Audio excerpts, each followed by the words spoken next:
Magandang gabi mga katambay. Ako si Kuya Bor ng Creepy Tambayan. Kaya bago tayo magsimula, huwag kalimutang mag-like, share, at subscribe para lagi kang updated sa mga kwentong kababalaghan, hiwaga, at lagim. At kung may sarili kang kwento, i-send lang sa tambayancreepy@gmail.com. Ngayon, simulan na natin ang kwento. Ilang mukha ang nakita mo? Picture tayo dito guys. Say cheese! Masisiglang tawanan, hagikgikan, at halos hindi na matapos na biruan ang maririnig mo sa barkadang sina Mariel, Ken, Lyra, Paulo, at Nika. Matagal na nilang pinaplano ang outing na ito. Sa wakas, natuloy din. Isang lumang rest house sa Tagaytay, matagal nang nakatiwangwang pero binuksan daw ulit dahil uso raw ngayon ang mga nostalgic at luma. Wala silang pake.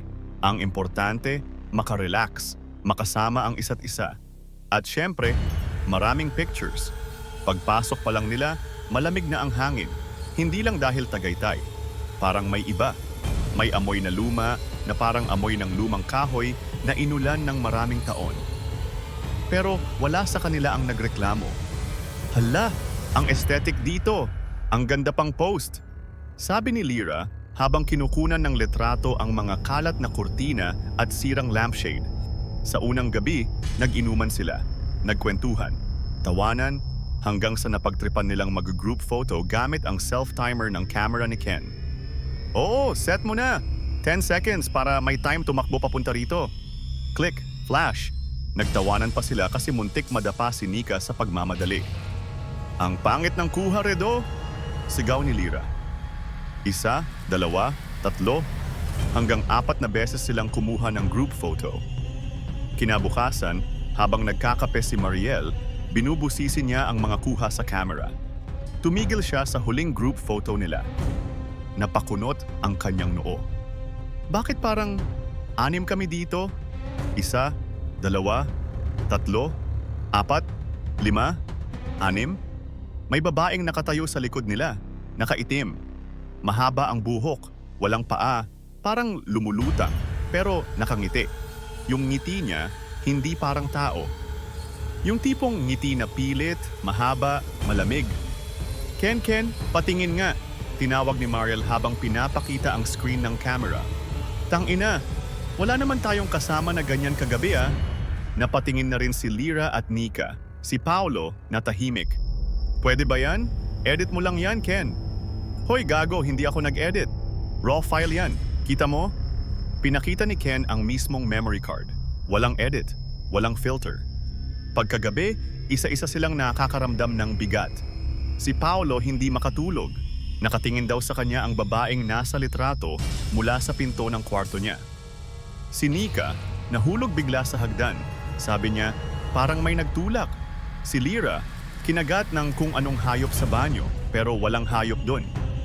Si Ken, sinabihan na ng girlfriend niya sa phone. Ba't ang lungkot ng itsura mo sa video call? Ang dilim pa ng kwarto mo, may babae sa likod. Wala siyang kasama nun. At si Mariel, sa kalagitnaan ng gabi, napansin niya ang cellphone niya nag-vibrate. May bagong message, walang pangalan, number lang. Ilang beses mo akong nakita, ilang beses mo akong binilang? Kinabukasan, nagpasya silang tignan ulit ang mga litrato. Ngayon, hindi na isa lang ang babaeng iyon. Sa unang picture, 1. Sa pangalawa, 2 na. Sa pangatlo, 3. Sa huli, 5. Lahat sila, babae. Lahat nakaitim. Lahat nakangiti. Lahat nakalutang. At sa huli, nakatapat na mismo ang isang babae sa likod ni Mariel. Halos dikit na ang muka sa buhok niya. Umalis na tayo dito! Sigaw ni Lyra. Pero hindi na sila pinayagan makaalis. Biglang bumuhos ang napakalakas na ulan. Hindi umaandar ang sasakyan. Kahit anong gawin nila, may naririnig silang mga yabag sa loob ng bahay, pababa, palapit. At sa huling pagkakataon, tumunog ang phone ni Mariel. Picture received. Isang group photo. Sila, pero ngayong gabi, hindi kagabi. At sa likod nila, hindi na 5, 8, 3 bagong babae, pare-parehong itim, parehong ngiti. At may nakasulat sa ilalim, hindi ka pa tapos magbilang. Pagkalipas ng 2 linggo, Hindi na natagpuan ng grupo. Ang bahay, nakasara pa rin. Ang camera ni Ken, wala na ang mga litrato. Pero ang huling kuha, isang malabong larawan ng buong barkada at likod nila, mahigit 20 babae, lahat nakaitim, lahat walang paa, lahat nakangiti. Dito na nagtatapos ang ating kwento. Ako si Kuya Bor ng Creepy Tambayan. Huwag kalimutang mag-like, share, and subscribe. At kung may sarili kang kwento, i-send lang sa tambayancreepy@gmail.com. Hanggang sa muli, mga katambay.